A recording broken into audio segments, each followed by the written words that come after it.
Agatha Christie's first full-length original stage play, The Lie, was written when she was in her mid-30s, amidst the turmoil of the breakdown of her first marriage. The script, never published or performed, would remain undiscovered amongst her personal papers until 2014. In it, we effectively hear for the first time the voice of Mary Westmacott, the pen name under which Christie would later write a series of 6 semi-autobiographical novels, which her daughter Rosalind described as being about love in some of its most powerful and destructive forms.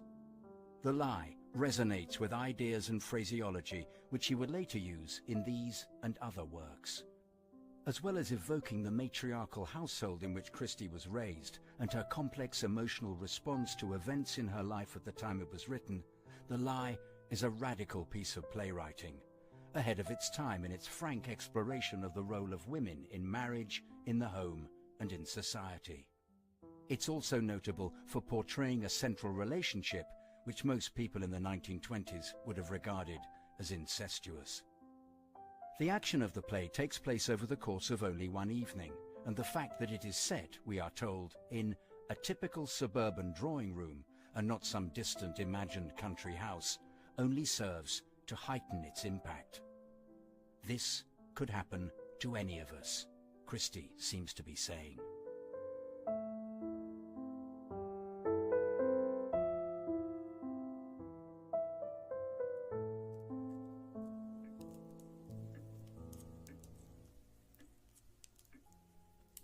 Can you see your knitting in this light, Mother?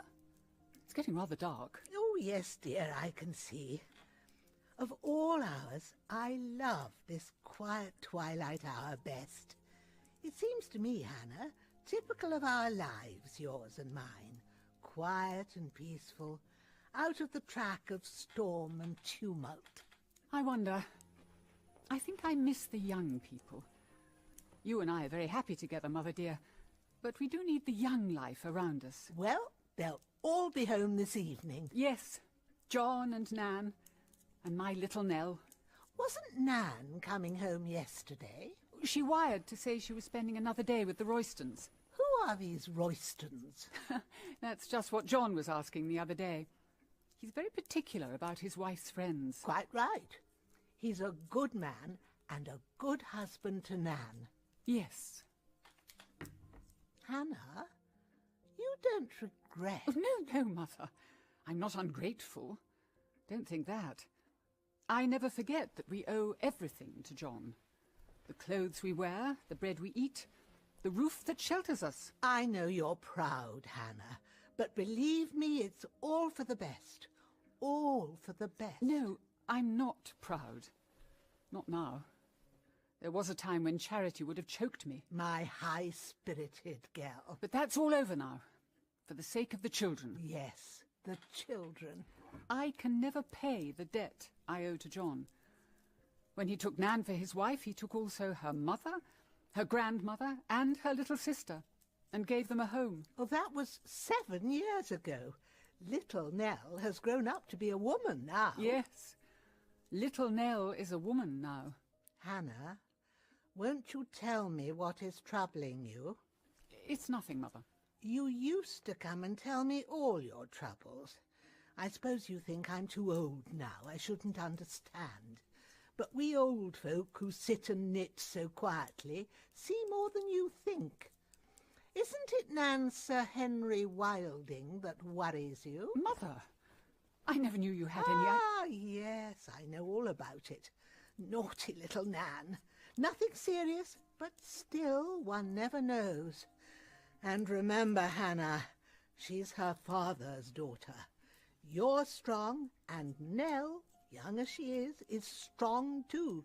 But Nan's weak, easily dazzled, easily influenced. I know, but it was only a flirtation between them, and in future she will have no opportunity of seeing him. Sir Henry Wilding is not of our class. Oh, the greater the danger, then. He's a romantic figure from another world to her. She'll compare him with John. She loves John. I'm convinced that John was the original motive of the flirtation. She wanted to rouse his jealousy. She was successful. But John has positively forbidden her to see him again. That will be enough. He's a strong man. Yes. He takes no half measures. But sometimes a strong man becomes a hard man. Still, if he loves her... If he loves her? He's not a demonstrative man, but his affection is very deep and true. A love not expressed is no love at all to Nan. And a man like John, upright, honourable and straight as a die, lacks one thing: imagination. He draws a hard and fast rule and can't understand or make allowances for Nan's childish vanity. He would treat foolishness as a crime and would crush, not humour, her perversity. Well, it's all over now. I suppose so. You don't think... No. I'm fanciful this evening. You mustn't fret. Your little Nell will be back soon. Nell. You say our life is calm and peaceful. It seems so. But I remember days, calm and still, that grew calmer and stiller, till the stillness was tense, and the calmness a menace.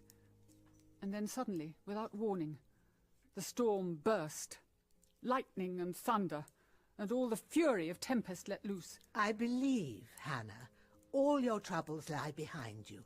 This household is one of the happiest families you could find anywhere. And what could disturb that happiness? Perhaps I'm fanciful. My troubles are over, but I live again in my children. My children. There's nothing I wouldn't do for them. Steal, borrow or beg for their sake. If only I could see them both happily married. Tell me, what do you think of John's friend, Mr. Hayward? Oh, very much what you think. Mr. Hayward is a nice fellow and very devoted to Miss Nell. And Nell? Oh, Nell. Well, she's very young, of course. Nan married at 17. I like Jim Hayward. He's honest as the day. He's moderately well off, and he'd take great care of my little girl. Ah, well, there's no hurry. But there is hurry. Why? She's very happy here. John, I'm sure, would be loath to part with her. She's absolutely devoted to him. Yes, she's devoted to him. And he's devoted to her. I believe he's nearly as fond of her as he is of Nan.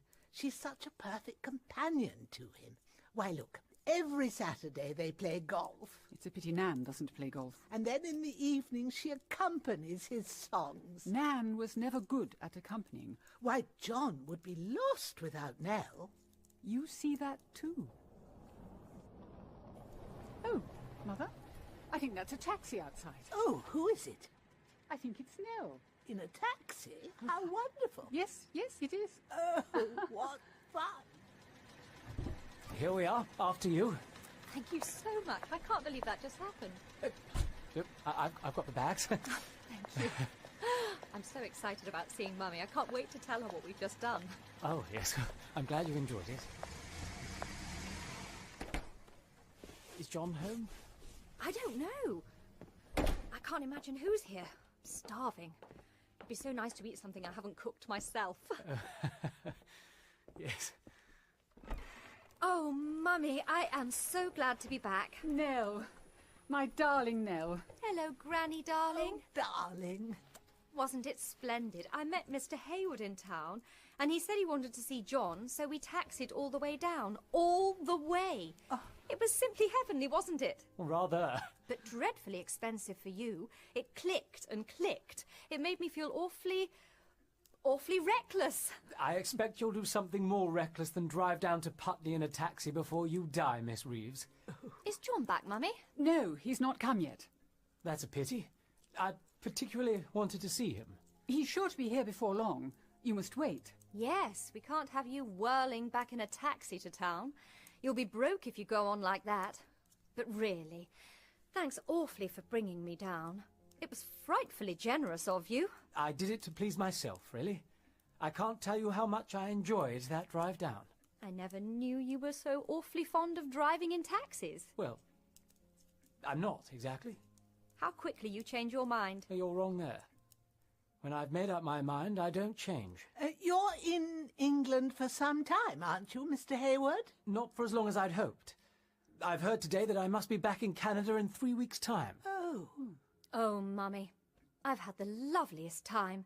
Catherine is just the same as she was at school, and her flat is simply ducky, a tiny doll's house sort of place, and she lives there all alone and is trying to be a journalist, but of course she's not very good at it yet, so she has to do all the work of the flat herself. Isn't it plucky of her? Would you like to do that sort of thing, Nell? Oh, no, I wouldn't. I should hate not to have a home, a real home, with one's own people in it. Although, of course, I like just staying with Catherine. Just fancy, I did the cooking.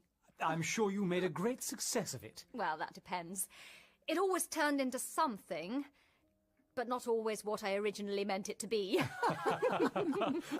I see. But last night was the great adventure.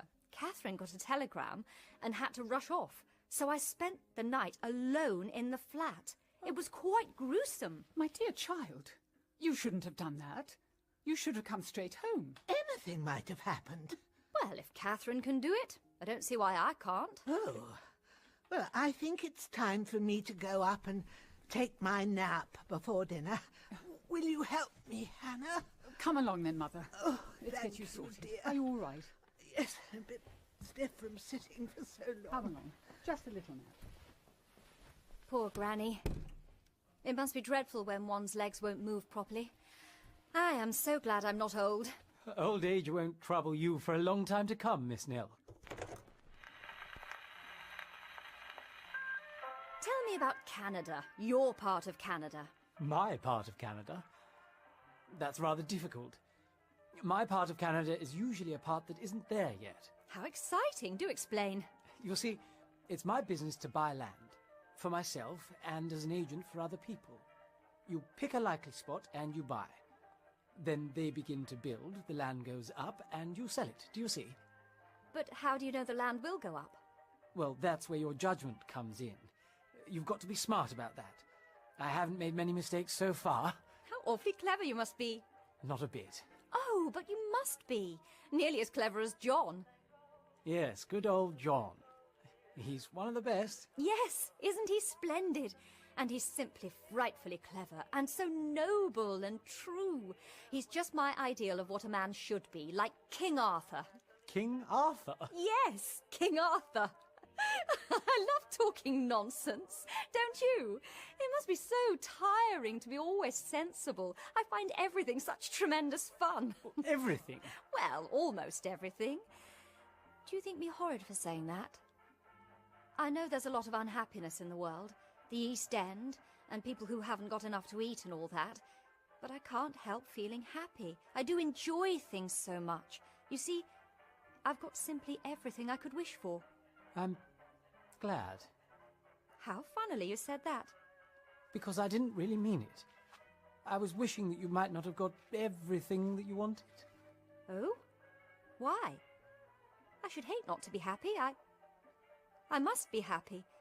I've never dreamt that I shouldn't be. Oh, I say, I'm a brute. For heaven's sake, don't look like that. Of course you'll always be happy. Oh? It doesn't matter, but you set me thinking, you know. I wonder where John is. I should have thought he would have been home ages before this. I wish he'd come, don't you? No, But you were so anxious to see him. I did want to see John, but I don't. Now? Oh. I see. No, you don't see. I can't make you see. I've been trying to make you see for the last half hour, and you won't. I love you. Oh. Now do you understand? And I want to take you out to Canada with me when I go. Oh. Will you come?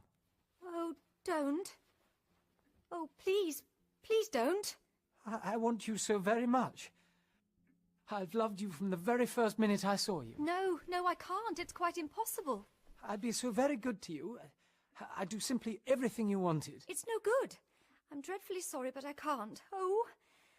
Why did you go and spoil everything? We were so happy. No, we weren't. At least, I wasn't. See here. I told you I didn't change once my mind's made up. It's made up about you. Someday you're coming out to Canada with me, so you may as well get used to the idea. I couldn't leave home and Mummy. I'll give you a home of your own, and your mother shall come out for as long as you like. Any more objections? I don't love you. Are you in love with someone else? Oh, no. Well then, how do you know you won't fall in love with me? You don't dislike me, do you? No, I like you awfully. I've always thought you were simply ripping. Why? I suppose I'm about the first man you've ever spoken to. Yes, I think you are. Except how do you do and goodbye, that sort of thing, you know. And John, of course. Never mind John.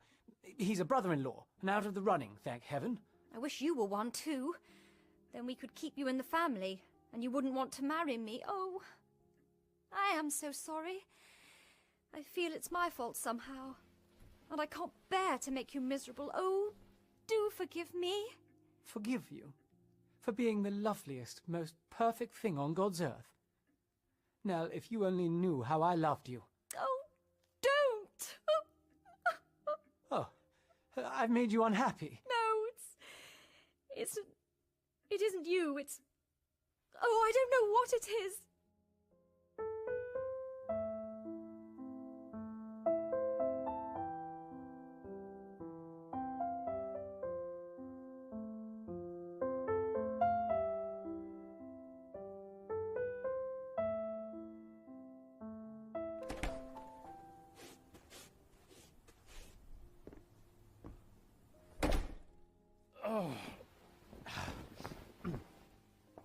John, home again. And how did my favourite son-in-law find Sheffield? Yes, Mother, home again. Sheffield was... Sheffield. Business. Where's Nell? I bought her a new piece of music. She was here just now, with Mr. Hayward. Hayward? What's he doing here? He wanted to see you about something. Oh? Oh, about that land business, I suppose. What time did Nan get home yesterday? Oh, the Roystons asked her to stop on another day. Yes, I know. She wrote me that to Sheffield. I wonder what made her change her mind. Change her mind? Yes. I called in at the Roystons this afternoon thinking we might come down together if she hadn't started, but they told me she'd left them yesterday. Yesterday? Why, then something must have happened. Something... What? Oh... What's the matter, Mother? Nothing. I've not felt very well today. Well, I'm sorry for that. Nan and Nell must look after you. Nan wasn't coming home yesterday. She's coming home today. Why? Who did she go to after the Roystons? I'm not quite sure. Not sure? You see, she wired. Just to explain. Tell me, what is this business of yours with Mr. Hayward? Canadian land. It's a very sound speculation. I'm advising the firm to go in for it. Oh, we'll be millionaires yet, Mother, and Nell will be run after as an heiress. She's no claim on you. None whatever. Nonsense. It's only natural I should provide for Nell. Nan's sister is my sister. John, you're too good for us. When I think of all you've done... You must never feel that you and yours are visitors here. It's your home. I was a very lonely man till you all came and made it what it is. And now I don't think there's a happier or more united family in England than we are. Who knows what a day may bring forth? I don't think we've anything to fear. John, you're a good man. May God reward you. Oh, come, I'm the debtor, not the creditor. Have you seen the evening paper? No. Is there anything in it? Any of those unending divorce cases? Divorce cases? Yes, divorce cases. I've never known, John, your opinion of divorce. It's not a very pleasing subject. Yet in the last few years it seems to have become a very vital one. If, for instance, you found your wife had been deceiving you, would you divorce her? Yes.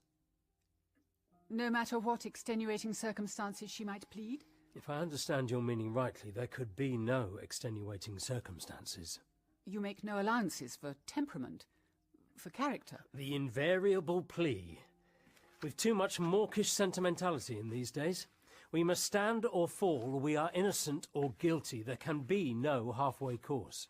You dare to judge? I do. Only a coward refuses to judge. I would judge fairly and in all justice, but judge I would. I believe there is such a thing as an inherently weak moral nature, a nature clinging and affectionate, that requires to be guarded by love and care, hedged round with understanding and tenderness. Else, like a silly butterfly, it flutters, unknowing and heedless, into danger. Poor weak soul. One moment of folly, it may repent in tears of blood, but you would cast it out into deepest darkness. We are all masters of our own lives. If we wreck them, we must pay the penalty, men and women alike. I would have an equal law for both of them. Yes, but you are a strong man, John. You think me a hard one? No, I think you are right. And yet, there is a higher law, a law of pity and forgiveness. Well, we seem to be getting into deep water. The truth of it all is, Mother, that you've got a bad opinion of your own sex and I've got a good one. Don't place us on a pedestal, John. We may fall off. I know one who wouldn't. One woman on whose absolute truth I'd stake my life, whose light shines bright and undimmed like a star. Who is that? Nell. Nell. She's truth itself. Truth and purity. Why, if she swore to me black was white, I'd believe her. My little girl. Yes. There's no one like her. No one. She's just Nell. I must go. Mother will be needing me. Ah, Mr. Hayward, there you are. John's arrived back. Now you two can talk business. Do excuse me. Hayward, old chap, I didn't realise you were still here. I was waiting for you. Didn't hear your voice. Have you been in long? Yes, sometime. You'll stay to dinner, of course. No, I'm afraid I can't. I came by to tell you I'm off to Canada sooner than I expected. So if you want to get this matter settled up... I can't do anything without old Davison. It's his money. I'm going round to see him tonight after dinner. You couldn't possibly meet me there. Then we could get the whole thing settled. Right. What time? Well, say 9:30, that do? Perfectly. There's something else I want to speak to you about. Something I want you and Mrs. Reeves to know. Yes? This afternoon I asked Nell to marry me. No. Yes. It's impossible. Absolutely impossible. Well, that's what she said. I didn't expect you to repeat it. She's too young. A mere child. I can't hear of it. What's the objection? You must have seen it coming. Little Nell? Why, we couldn't possibly do without her. She makes all the sunshine in the house. I guess I know that as well as you. But there's no real home for her here. She should be mistress of her own house, not a superfluous woman. Look at it from her point of view. Nell, superfluous. She's happy here. Happy as the day is long. She won't wish to leave us, and we shan't let her go. See here, Gregg. What have you got against me? Against you? Nothing. But she's told you herself it's impossible. That ought to be enough for anyone. Well, it isn't enough for me. I won't worry her, but I'm damned if I'll give up hope of her. Well, I'm damned if you shall marry her. What is all this commotion? Mother? Why, Mr. Hayward, what's going on? Mrs. Reeves, I want to marry Nell. And I've told him it's impossible. Why is it impossible? There. I'd do anything in the world to make Nell happy. I believe it. Have you spoken to her yet? Yes. And she won't have me. So there's an end of it. Young girls very often change their minds. They refuse on impulse and regret it afterwards. I say, Mrs. Reeves, you're a perfect brick. Can't you realise what you're saying, Mother? He wants to take her to Canada. I put her welfare first. You're splendid. I feel an awful brute. I thought it would be the other way on. You'd be against it and John would back me up. I believe I can safely trust her to you. You can. I'll simply worship her and do any mortal thing for her. You're forgetting one person in your calculations. Nell herself. Nell doesn't change her mind. She won't go to Canada. I'm hanged if I can understand why you're so against it. She's too young. Nan was only 17 when she married you. Well, that's a different matter altogether. Yes, of course it is. To you. It's always very different in our own case. Well, I'm sure Mrs. Gregg's a walking advertisement of the advantages of marrying early. I saw her last night, as it happens, and she still doesn't look a day more than 17. Last night? Yes, at the Carlton, having supper with... She's coming home tonight, you know. She wasn't with the Roystons, was she? Oh. No, she... Why, John, you know she left them yesterday. Of course. She was with Sir Henry Wilding, I suppose. Yes, that's the chap. Well, do you know him well? Not very well. Well, you're a very trusting husband, John. It's much the best plan, though, isn't it, Mrs. Reeves? Well, I must be off. Kind regards to your wife, and do try and change your mind about helping me to marry Nell. 9:30, then, at Davison's? 9:30 it is. Good night, old chap. Good night. John. Yes? John, it isn't... Don't think... Don't believe... Rest assured, I shall believe nothing but the truth.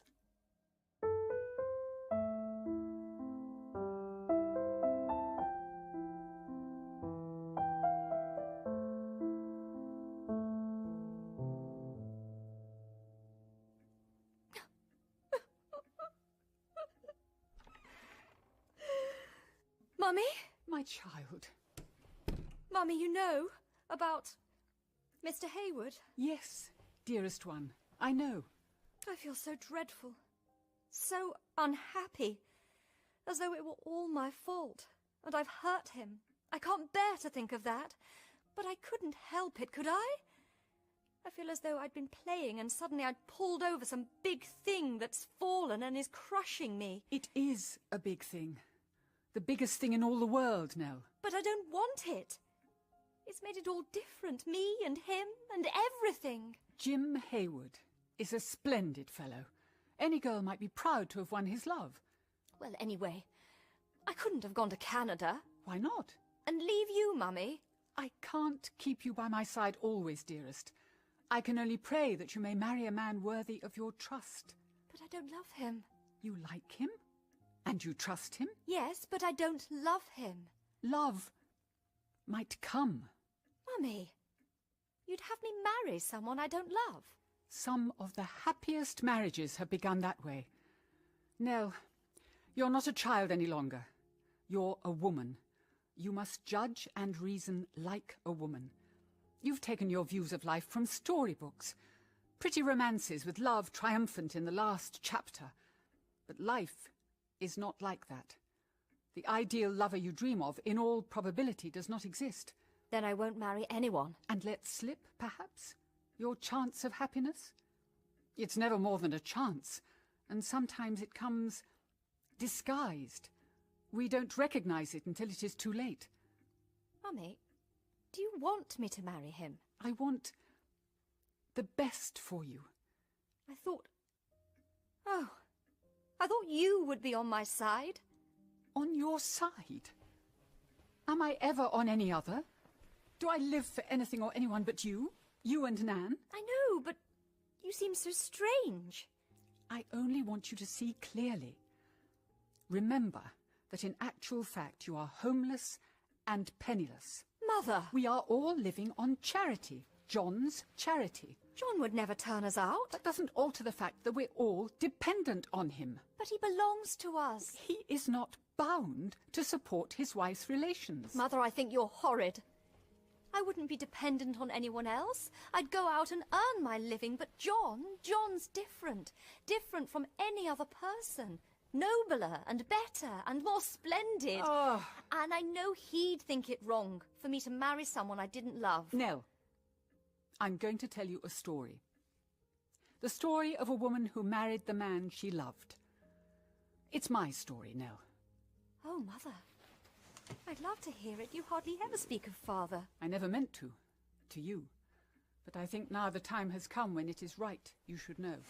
Was he very splendid? He was a bad man. Oh. He was a liar. He was a cheat. And worse than a cheat, he was a coward and a bully. He was a man who could make a woman's life a hell upon earth. He made my life that. Mummy. But I loved him. He was fascinating. His bad qualities were all beneath the surface. I promised to marry him. My family did their best to stop it. They knew him better than I did, but I was young and headstrong. I wouldn't listen. I went my own way and shut my eyes to the truth. I married him. In a year's time, 1 year, Nell, that love was dead. I loathed him. Oh. That wasn't a storybook. That was life. Please God, you may never know the suffering, the degradation of my married life. But for my little children, first Nan and afterwards you, I could not have borne it. Then, my husband died. He left me penniless, a widow with 2 children. My mother had had money losses. She had no more than a pittance, but on that we tried to live. I worked as best I could to augment it, but I was not strong. Then, when Nan was 17, John came. John. And he brought us all here. Poor Mummy. Nell, I don't want you to share my fate. Love isn't everything. Marry a man you can respect and admire. Love will come. Well, what do you say? I can't. Not yet. The moment may never come again. We have our chance and we let it slip by. It doesn't come again. I believe with all my heart and soul that in every life there comes a moment, one supreme and all-powerful moment, when we hold our fate in our hands, to decide our life for good or evil. Nell, don't let your moment pass by. Mine was my wedding morning. I saw then what I had so persistently closed my eyes to. It was not too late. I could have drawn back. But I didn't. I told myself my love was strong enough to face all risks. But it was not my love that held me to my word. It was my pride. I could not bear to admit myself in the wrong. I paid for that pride. Dearest Mummy, I see all that you have said. But something seems to say that the moment you speak of has not come to me yet. I can't marry Mr. Hayward. You must. I will not. Granny? Oh, and what's all this? Mummy wants me to marry Mr. Hayward, and I won't. Ah, well, there's no hurry, my pet. He's a fine young fellow. But there, if he's Mr. Wrong, well, Mr. Right will come along someday. It's no use. Nothing's any use. John! I'm home. I see you are. This is splendid. Why, Nell, you've been crying. What is it? It's nothing. Tell me at once. It's Mr. Hayward. Mummy wants me to marry him, and I don't want to. You shan't. This is your home, and you shall stay here. You have been very good to us all, John, but we are living on your charity. I can't understand you today. Nell, this is your home as much as it is Nan's, and as long as I live, it shall be your home. And no one shall persuade you into marrying against your will. You're my wife's little sister, and you belong to me, and I'm not going to let you go. Mummy, you see, they're all for me except you. Come to the piano, little sister. This'll cheer you up. I brought you some music, the very latest. Play it for me. Oh, may I?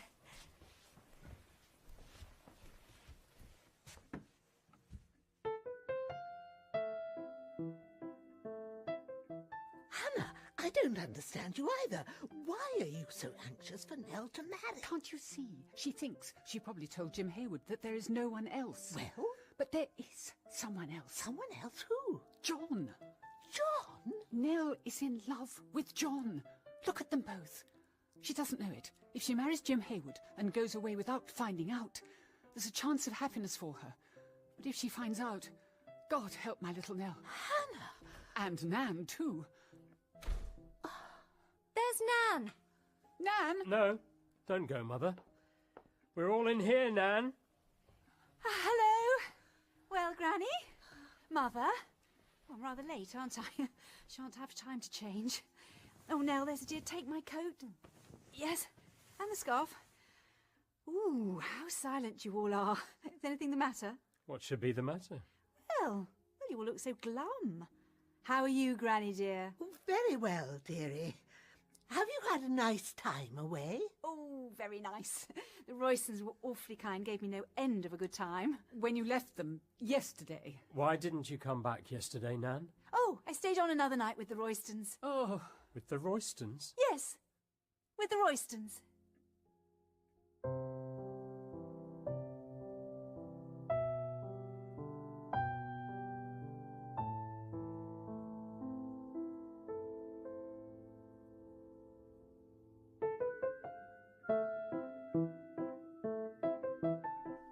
This is the music John bought me. Isn't it lovely? you play it beautifully. John was so quiet over dinner, Mummy. Is anything the matter? He has a lot on his mind. Nell, be a darling. See if Granny's patience table is ready for her in the other room. Oh, don't trouble, dearie. I'm not in a hurry. I've put it out for you, Granny. The table and the cards are all ready. Oh, well, then I'll come. Oh, thank you, Let me darling. get the door. Stay with Granny, Nell, dear. We're all coming through in a minute. No, Nan, not you. I want to talk to you. What is it? Shut the door. Well, I really can't think what's the matter with you all. Especially you, Mother. You've been so strange, so queer all through dinner. Has anything happened today? Never mind today. It is more to the point to speak of what happened yesterday. All this fuss because I stayed on an extra day with the Roystons. Oh? If you had stayed on with the Roystons, it would have been all right. What do you mean? You have lied to your husband. There is no need to lie to me. Last night, you were not with the Roystons. You were seen at the Carlton, having supper with Sir Henry Wilding. Nan, what possessed you to do such a thing? I don't know. You know what kind of man John is. If he forbids you to see Wilding, he means it. And he is accustomed to having his word looked upon as law. What business had he to order me not to see him? I'm not a child to be ordered about. And what makes it 10 times worse is your having concealed it. Well, he drives me to being underhand with his sternness. I'm afraid of him. If you were really afraid of him, you would not have dared to disobey him. You don't know how angry he made me. I do not wish you to see Sir Henry again. You understand? I forbid it. Just like that. He had no doubts of my submission, my obedience.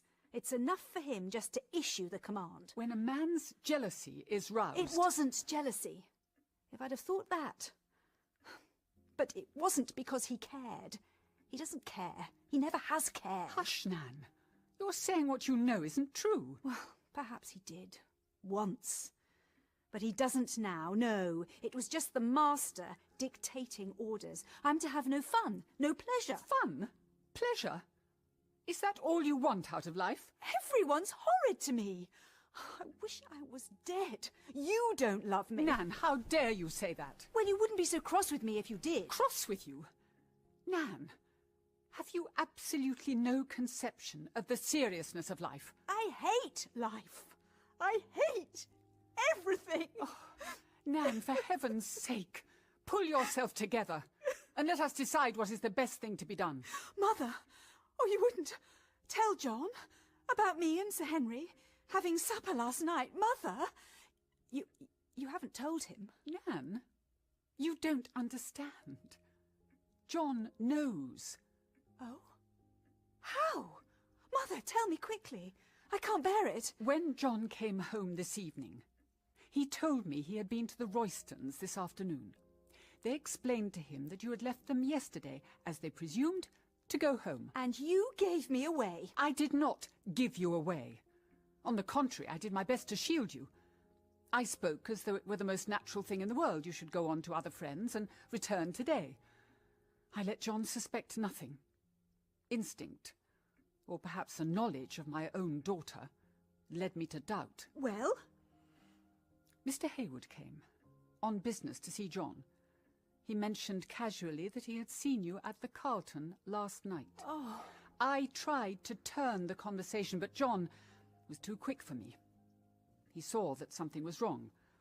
Then he asked Mr. Hayward right out, in a casual way, of course, if you were with Sir Henry Wilding. And he asked me if I had been with the Roystons, and I said yes. Oh, Mother, why couldn't you have warned me? I tried to, but it was no use.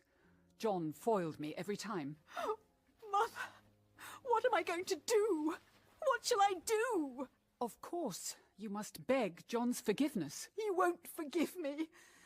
Not just at first, perhaps, but in time. After all, you're his wife. Nothing can alter that. His love and trust. His love and trust. He married you because he loved you. And though his love and trust are momentarily quenched, you can win back the one and prove worthy of the other. And in time, all will come right. Supposing he won't believe me? If he does not believe in your sincere contrition now, it will be your task to prove it to him in the future. We must all try and make him see the affair as a piece of childish temper and defiance. Nothing really serious. I can't. Can't what? Tell him. Nan! I tell you, I can't. But he knows already. I shall tell him Mr. Hayward was mistaken in thinking he recognised me. He mistook someone else for me. Then where did you go when you left the Roystons? Remember, he knows you weren't with them. He'll find out that you stayed at the Carlton, and he won't believe your statement that you didn't have supper there. I didn't stay at the Carlton. Nan, you must speak the truth. Lies won't help you now. They never do help. After all, what you've done isn't a crime. I won't tell him the truth. I shall say I left the Roystons and went to some other friends. Or I came back home. That would do. As an invisible spirit, I suppose. As we none of us saw you. You're being absurd. Mother, why won't you help me instead of jeering at me? I will help you to speak the truth. That's no use. Nan, it must be the truth. Don't you feel, can't you feel that you want to speak the truth?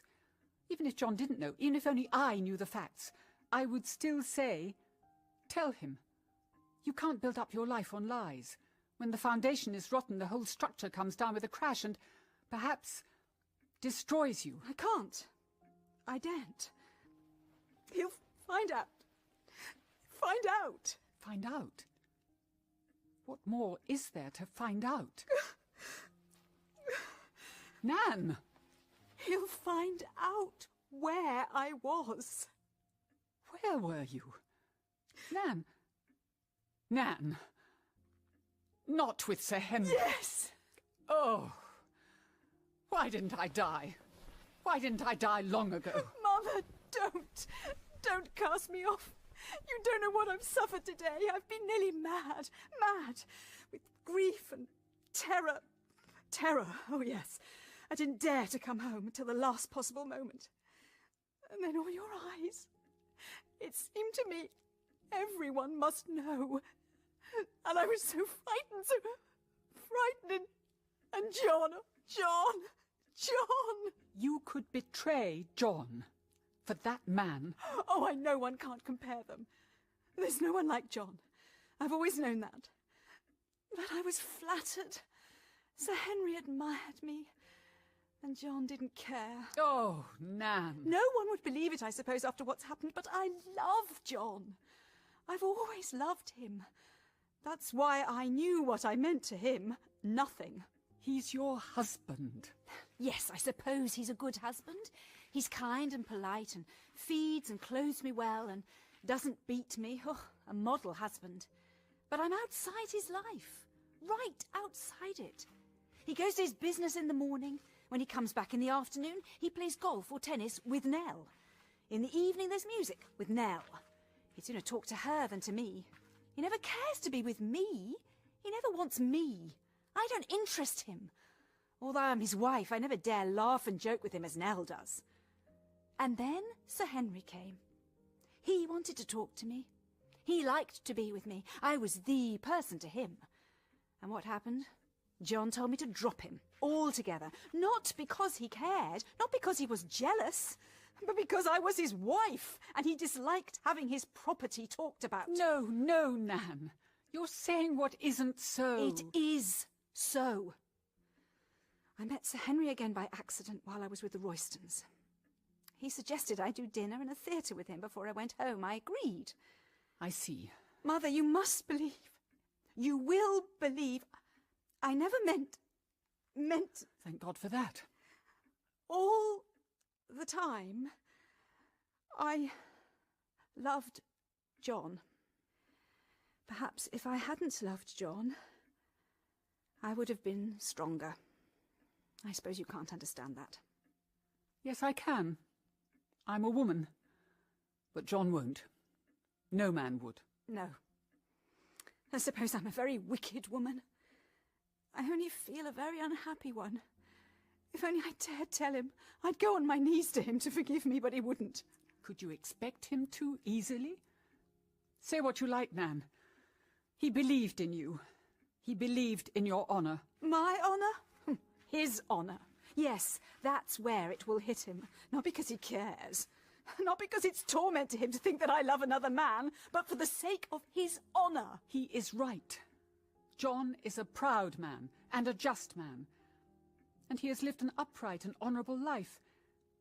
It is you alone who have dragged down his name. There is still a chance he may never find out. Is your whole life to be a lie? I love him. Mother, what about you? All of you, Granny and Nell. You would be turned out. You'd have no home. In any case, we must go. I've some decent feeling. I can't lie to a man and live on him at the same time. Oh, what have I done? John? I've got to go round to Davison's. I may not be back till late, so I'm taking the key. Don't let anyone sit up. Good night, John. I'll leave you two to catch up. John? Yes. Aren't you going to speak to me? Is there anything to say? Please, John. I've got to be at Davison's at 9:30. A business appointment? Yes. And therefore sacred. Nothing must interfere with business. An appointment is an appointment. And your wife is your wife. My wife? John! You must tell me. I can't bear it. What are you going to do? What are you going to do? Why don't you speak? You must tell me. Just because Jim Hayward fancied he recognised me at the Carlton. Fancied? I see that you and your mother have been having a little consultation?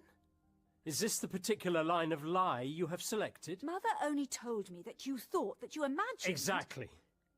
Your mother is an extremely clever woman. She did her best to shield you this afternoon. She was unfortunate enough not to be able to warn you in time. It's true that I wasn't at the Roystons yesterday. Yes. You're wise to admit that. Oh, don't speak to me in that sarcastic tone. I can't bear it. Well, what tone do you expect me to use? What do you think I'm made of? You take Jim Hayward's word in preference to mine. Jim Hayward's word? Do you think that between Jim Hayward's word and yours there is any comparison? You lied to me when you wrote that you were staying on with the Roystons. You lied to me today when you said you had been there. You're lying to me now when you say that Jim Hayward fancied he recognised you. You're a liar through and through. John! But your lies shan't save you. Tomorrow morning I shall put the matter in the hands of my solicitors. But you can't. You can't. I've done nothing. You don't know anything. I don't know anything, but I shall make it my business to find out. John, you're cruel. Cruel. You can't do what you say. Oh, it's true, I admit it. Jim Hayward was right. But what then? It's not a criminal offence to go to a theatre and have supper with a man. That's all I did. It was foolish. Unwise of me, perhaps. But I was angry at your forbidding me to see Sir Henry again, and in a mad moment of defiance I disobeyed you. Yes, lie and lie and lie again. That's all you're good for. A mad moment of defiance, you say? Why, it was planned beforehand. You wrote to me to Sheffield 2 days before. It was all arranged, cut and dried, but you'd lie to me if you were dying. John, I tell you, It's true, what I say. What did you do after supper last night? What did I do? Yes. I drove to an hotel. What hotel? The Carlton. You had supper at the Carlton? I mean the Savoy. I always mix up those two. You're sure it was the Savoy? John. Let go of me. You... Oh, please, you're hurting. Oh, no, don't, John. John, you won't believe it, but one thing is true. I love you. Love me. Love me. Listen, I am telling you the truth. You married me when I was 17. I suppose because you loved me, or at any rate you thought you loved me. I did love you. I don't think you have ever really loved anyone. But that doesn't matter now. I certainly loved you. Not very deeply or passionately at first, but I grew to love you better and better every day. And then something else happened. I began to grow afraid of you. You seemed to be very hard and stern. I wanted to be made much of. I wanted to be petted. And I was afraid to ask for what you didn't give me of your own free will. You made me feel foolish, shallow, superficial. I knew I wasn't clever. Still, we were happy. And then something came between us. I don't know what it was, but I felt it. You weren't interested in me anymore. You shut me out from your confidence and your thoughts. You didn't need me in your life any longer. Well, I believe if you were in trouble, you'd sooner go to Nell than to me. And I'm your wife. Yes. You're my wife. And I believed in you. I tried to be a good husband to you. Everything you wanted was yours for the asking. You had your own people round you. Yes, you were always generous. And I loved you. I believed in you. I believed in your truth and honour as implicitly as I believe in Nell's. In Nell's? I've been faithful to you in every shade of meaning of the word. Since our marriage, there's not one day you couldn't know the history of. I would forgive you anything. But then I love you. Our idea about love and its obligations differ. Good night. What are you going to do? I wish you to know that in any case your family shall be provided for. Oh, you might have spared me that. None of us will take one penny of your money. Your grandmother is old and feeble. Your mother is not strong. You will be wise not to sacrifice them to your pride. John, I shall see you again. Tomorrow? I think not. I shall make other arrangements. John, you mustn't go like that. You must listen. You've misjudged me. But I'll give you proofs. Proofs that you're wrong in your suspicions. Oh, you don't believe me. Oh, but you shall believe. You shall. My mother, she knows. She'll tell you. I know your mother to be a very clever woman. Goodbye, Nan.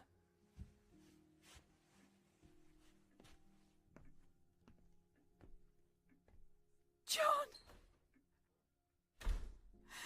John! Oh.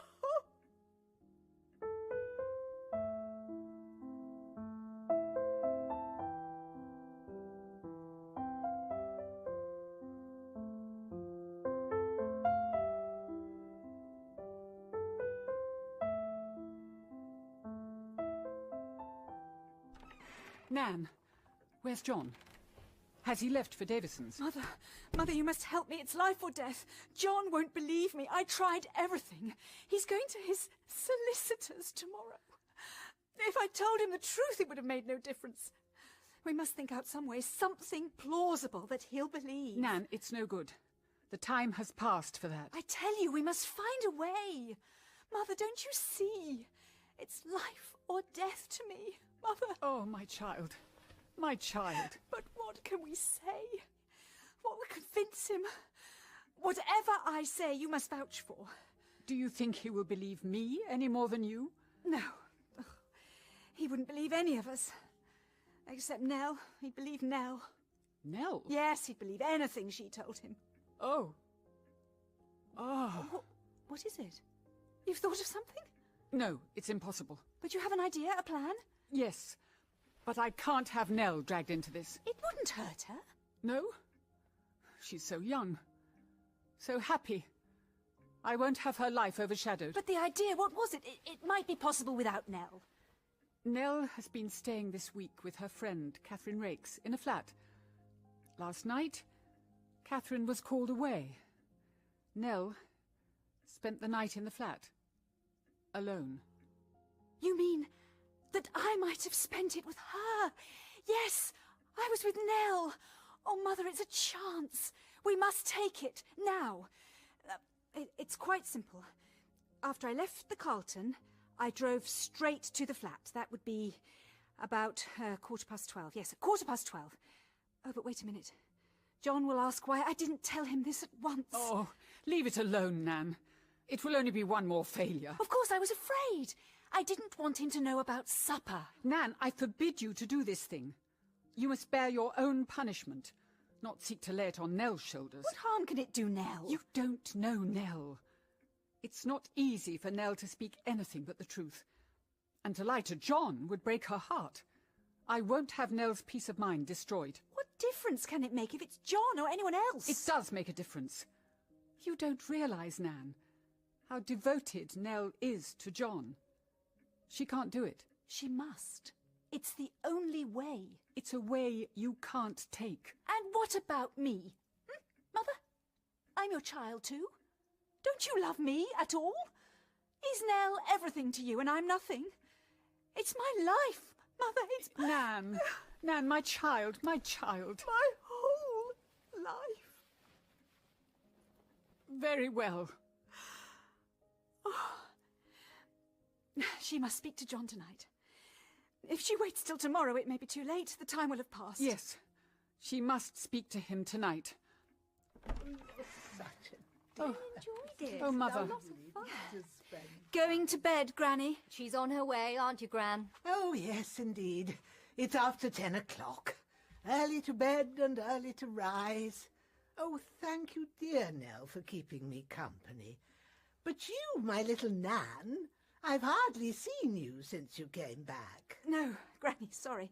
Well, are we all coming? No, I'm not going to bed just yet. Good night, Mother dear. Ah, now don't sit up late talking together, you and Nan. Make your mother go to bed, Nan. Yes, Granny. Oh, good night, all. Nan? Where's John? Gone out to Mr. Davison's. Nell, come and sit down here. What is it? Is anything wrong? Nan is in great trouble. Oh, dear Nan, what is it? Oh, Nell. Tell her, Nan. It's your affair, not mine. It isn't... John's not ill, is he? No, John's all right. He wishes to divorce Nan. To divorce her? He thinks she has deceived him about something. But I thought you only divorced people for running away with someone else. Oh, how can I explain? There's only one person who can help me, and that's you, Nell. Me? How can I help? By saying that I spent last night with you at Catherine's flat. But you didn't.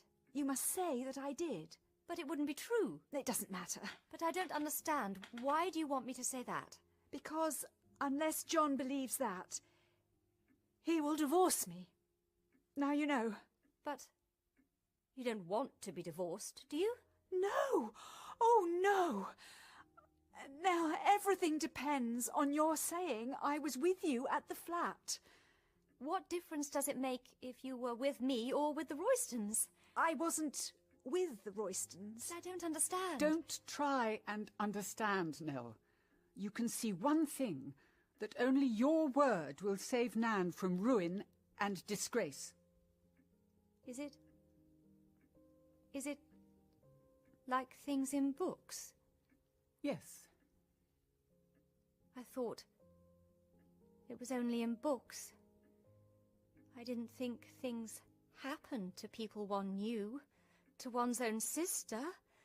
It all seems so dreadful. Nell, don't hate me. Dear Nan, You will help me. what must I do? Tell John I came to Catherine's flat last night at 12:15. I stayed with you there and only left you this afternoon. I asked you to say nothing of it for a reason of my own. If he asks, you'll say you think it was something about supper. He'll understand. Am I to say this to John? Yes. I can't. Why? Not to John. Oh, I couldn't. Mother, tell her she must. There is no question of must. Nell is a woman. She must do as she thinks best. It is in her hands. Nell, you can't know what this means to me. I love John. Love him with all my heart and soul. If he casts me off, I don't know what I shall do. Nell, if you love me, if you've ever loved me, save me. Tell him a lie. I swear if you help me, I'll give up my life to proving my love for John. I'll be his slave, for all our sakes, for John's sake. John's sake? You will? Yes. You will be careful. You won't break down. No. It must be done tonight. Will you wait here until he comes in? Will you both go to bed, please? I'd rather wait down here alone. Very well. My child. My little child. I don't think I'm a child any longer.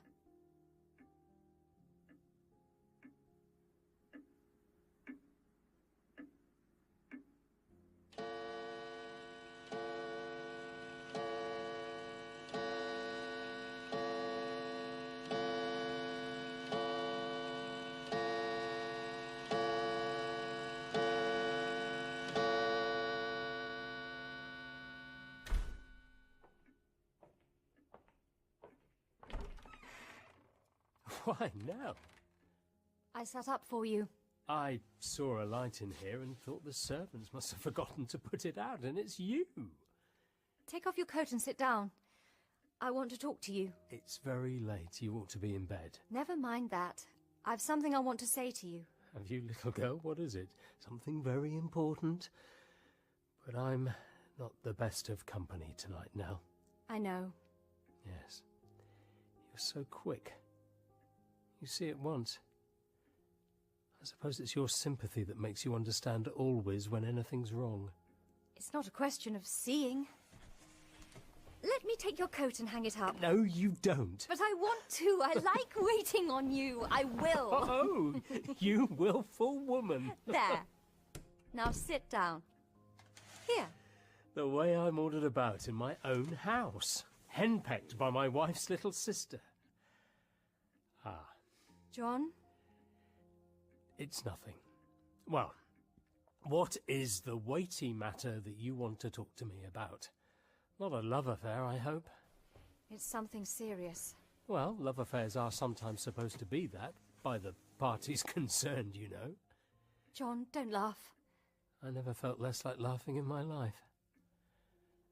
My time for that has gone by. But you are in the heyday of youth and laughter. I don't think I shall ever laugh again. My dear little girl, is it as bad as all that?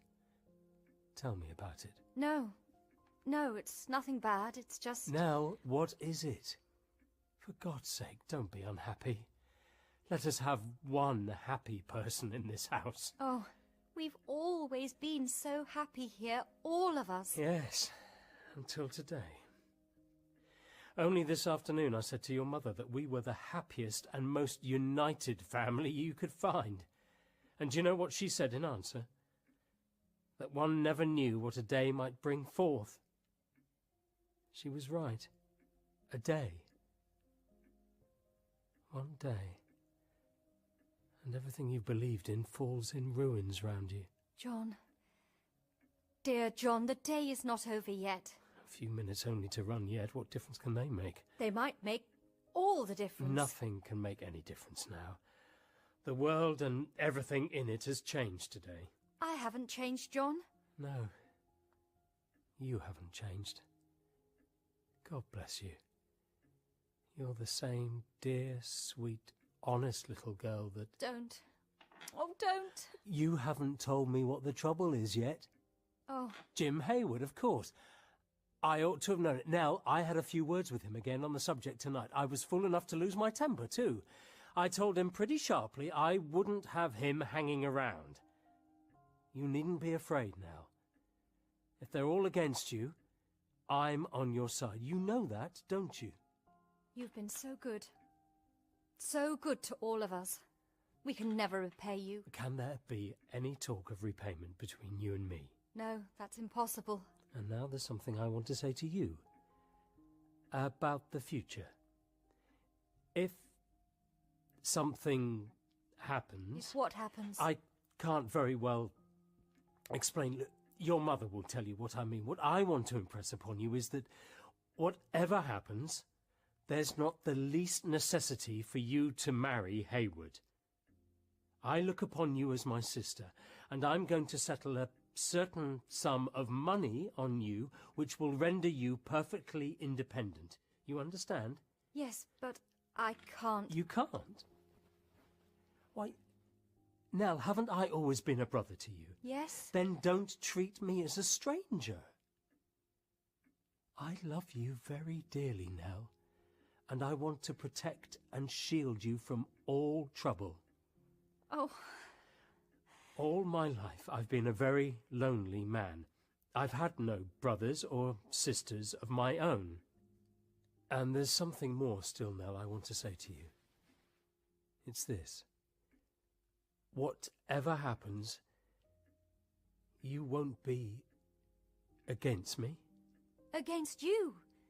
Never. We've been friends, and more than friends. I believe you'd be on my side always. Yes. Even against your own people. They will say I'm hard, unforgiving, but I believe you will know and understand that for me there is no other way. John, you're in trouble. In about the greatest trouble it's possible for a man to be. I know. God forbid such trouble should ever come to you. But it has come. What do you mean? I mean that I know what your trouble is. Who told you? Nan herself. I suppose you would have had to know sooner or later. We couldn't keep it from you. Nan says you wish to divorce her. Yes. John, you mustn't do that. You don't understand. You can't understand. You're only a child. I can't argue with you about it. I am not a child, and I know that it is impossible, that you should do this thing. So Nan has worked you up to come and beg forgiveness for her. How dare she? Send a mere child like you to plead for her. I am not a child, and I am not pleading. I can't argue the subject with you. But you can tell Nan that this last device of hers is as useless as her former ones. It will not save her. John, don't look so stern, so cruel. I have never seen you look like that before. There is and can be no question of forgiveness. Nan does not ask for forgiveness. She asks for justice. Justice? You have absolutely misjudged her. So she still sticks to that story, does she? Even to you? Has she any new fabrication? What I am telling you is the truth. My dear Nell, I don't doubt for 1 minute that you believe it to be so. It is not a question of belief. It is a question of knowledge. Knowledge? What do you mean by knowledge? I mean that I am not repeating any story of Nan's. I am speaking of what I myself know. What can you know? Nan spent last night with me. With you? She came to Catherine's flat. But why didn't you tell us this when you came home today? Nan asked me to say nothing about it. There was something about supper that she didn't want you to know. Oh. I see. What time did she come to the flat? At 12:15. You're very exact as to time. I happened to look at the clock. And what time did she leave you? This afternoon. I came down here, and she said she would come later, as she had some shopping to do. And when she did come, told us she had stayed on with the Roystons. Why not say at once she'd been with you? Well, supper. She might have said she'd been with you without mentioning supper. John, don't you believe me? Of course I believe you. I can't understand Nan's attitude in all this. Why didn't she tell me later when the truth about supper was out? She was angry that you wouldn't believe her. She said she tried to tell you, but you wouldn't listen. Who else was in the flat? In the flat? No one. But your friend? Catherine was called away early that evening. The servants? There are no servants, just a charwoman who comes in. Then you were quite alone there? Yes. Did anyone see Nan come in? I don't think so. Then you are the only person who can prove Nan was there. Well, yes. Nell, are you prepared to go into the witness box and swear upon your oath that Nan was at the flat with you last night? John, you're not going on with it. You haven't answered my question. Are you prepared to swear in court? Of course she was there. Now, I don't believe you. You're trying to screen Nan. No. I say you are. No, I'm telling the truth. You swear it? Yes. Speak louder. Yes. Louder still. Let me go! I thought so. You don't believe me? No. You believe I've lied to you? I know it. You! Nell, you! I trusted you above everyone. I believed in you. I believed in your absolute truth and honour as I believe in God. John! And you're like all the rest of them. You'll lie and cheat and deceive. It's not true. It is true. Have I ever deceived you? Have I ever lied to you? Just now. Never mind just now. Before that, have I ever said a word to you that wasn't true? How can I tell? Oh, you must know. You must feel that I wouldn't, I couldn't. Don't you understand? Can't you feel that to lie to you broke my heart? That I couldn't bear it, John? There is no one in the world to me like you. No one I love as I love you. I can't bear to think that I... Hold me. Kiss me. Nell. My Nell.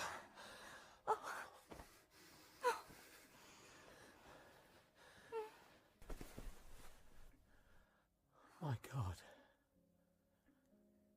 What is it? Oh, what have we done? What is it that has happened to us? Is it love? Yes. I thought of it today as a big thing that might crush me. It has crushed us.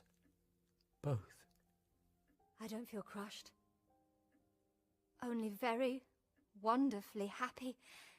Happier than I've ever been in my life. Don't. I never knew. Neither did I. I never dreamed of it. I never dreamed that my little Nell was... Was what? The woman I love with all my heart and soul. What are we going to do? Oh my God, what are we going to do? I don't know. I love you and you love me. Oh, why did I marry Nan? Nan, when you were there growing up day by day from childhood to womanhood, you, my Nell. John, it's all so wonderful. We can't help seeing and feeling how exquisitely wonderful it is. I'm so sorry. I was a brute, a blackguard to let you know I loved you. But you didn't know yourself till then. No, I thought you were a very dear sister, that was all. I've always known there was no one like you. I see now why it was impossible for me to even think of marrying Mr. Hayward. Damn him, how dare he want to marry you? I suppose it's very wrong of us to love each other. It's wrong of me. Nothing you say or do could be wrong. I don't care if it's right or wrong. I do love you. I loved you of my own free will. You didn't make me. Come here, come into my arms. Oh.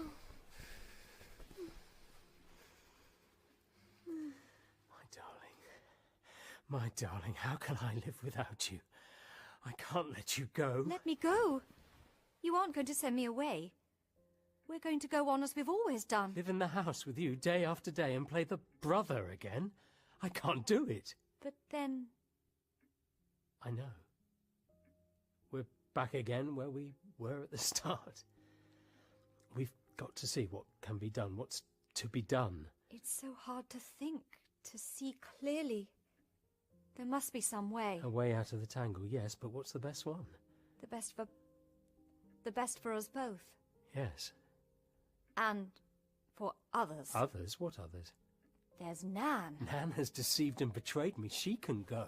But you can't judge her now. I don't judge her. I simply don't want her, that's all. She's in the way. John. Well, what have you to say for her? Nothing?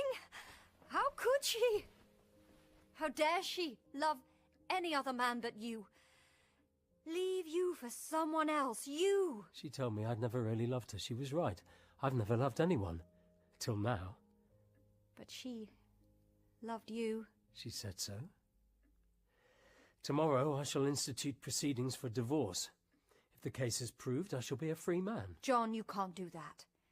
It's too mean, too cruel. The divorce is no question or concern of yours. It's my doing solely. John, all this will make a great scandal.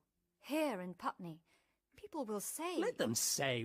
Do you mind what they say? You would have minded.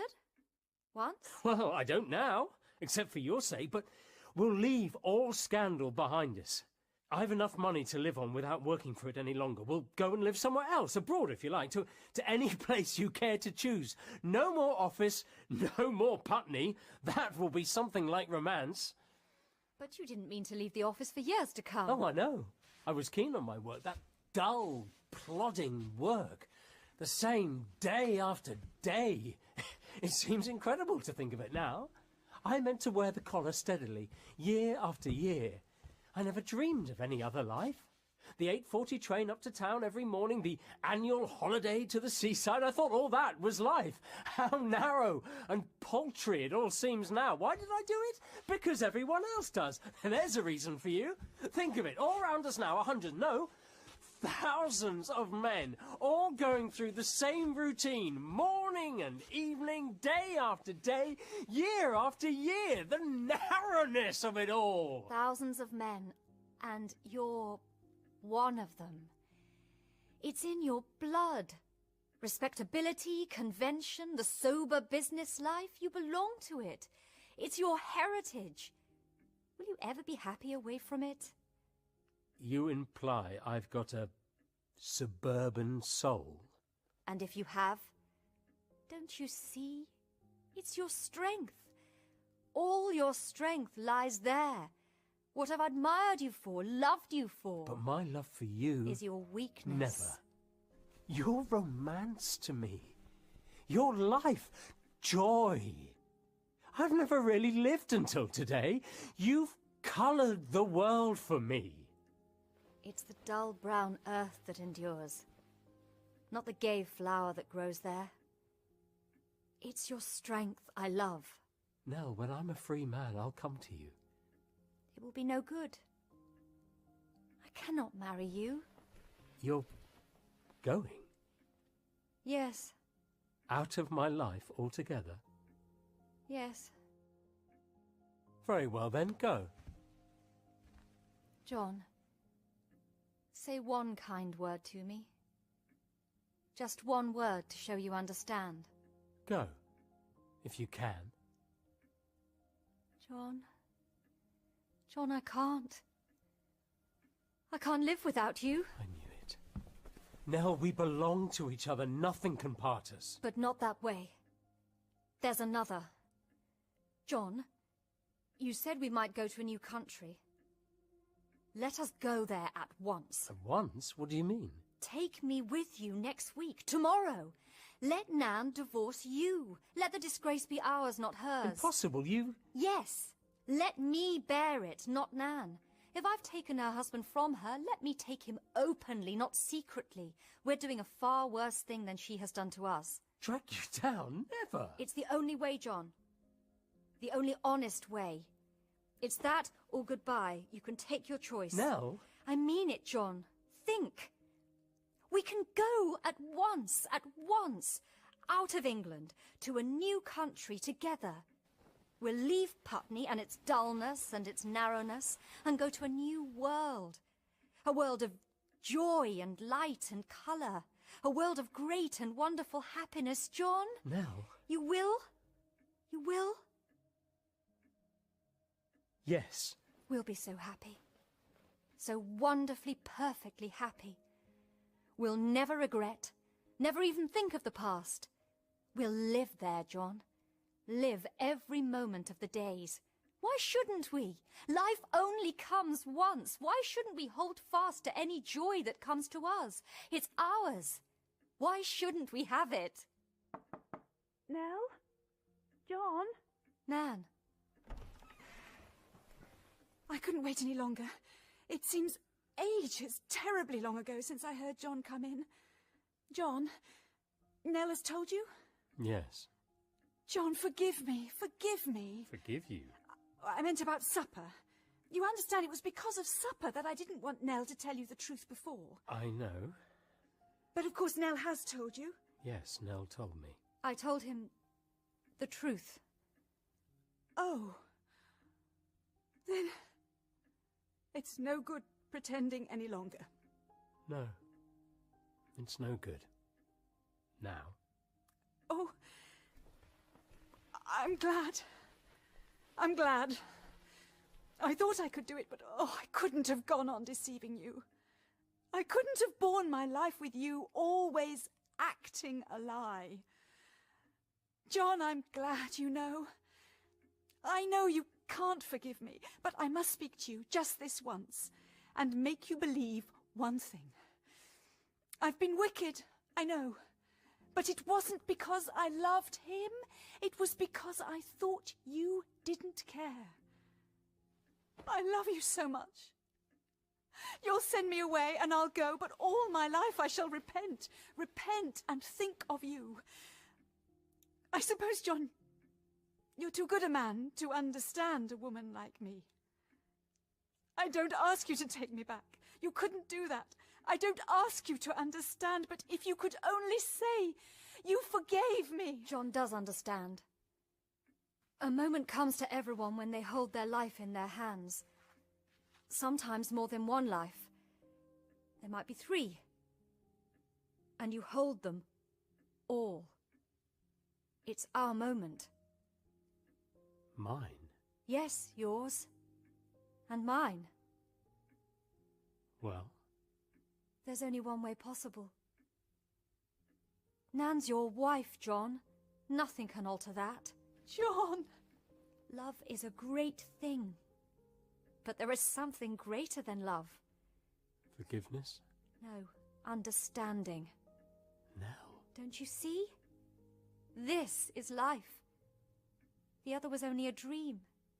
You wake from dreams, but life goes on. Life must go on, John. Do you understand? I understand.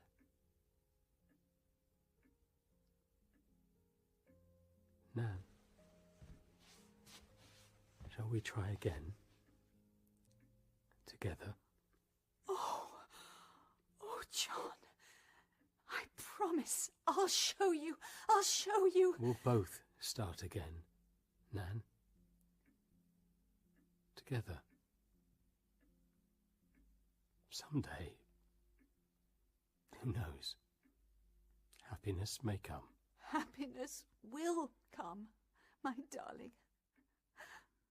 Oh, Nell. Dear Nell, it's all because of you. Yes, it's because of me. Leave me here. I'll turn out the lights. I want to write a letter. Tonight? Yes. Is it so very important, then? Yes, it's important. Who is it to? To Jim Hayward. Oh, of course.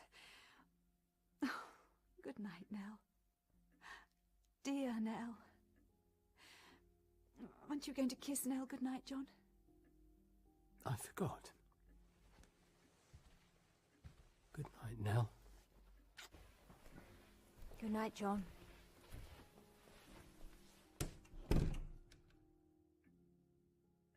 Someday, who knows? Happiness may come. Someday. Someday.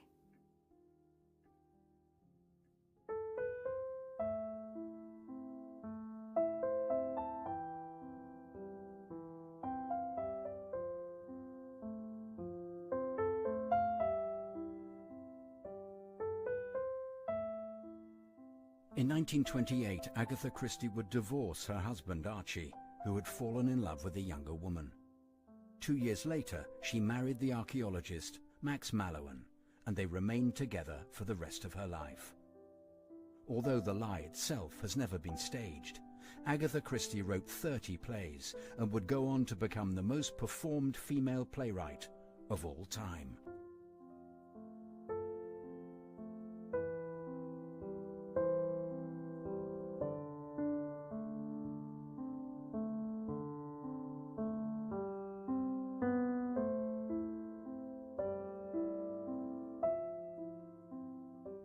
In Agatha Christie's The Lie, Nan was played by Sarah Mowat. Nell was played by Chloe Newsome. John was played by Ben Nealon.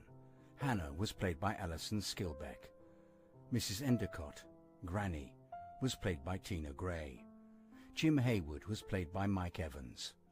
The prologue and epilogue were read by Jonathan Kidd. The drama was adapted for radio from Agatha Christie's stage play by Martin Luton and Julius Green. The director was Julius Green. The assistant director was Martin Luton. The producer was Ian McNess, and executive producer Ashley Byrne. The music was by Rebecca Applin. It was a made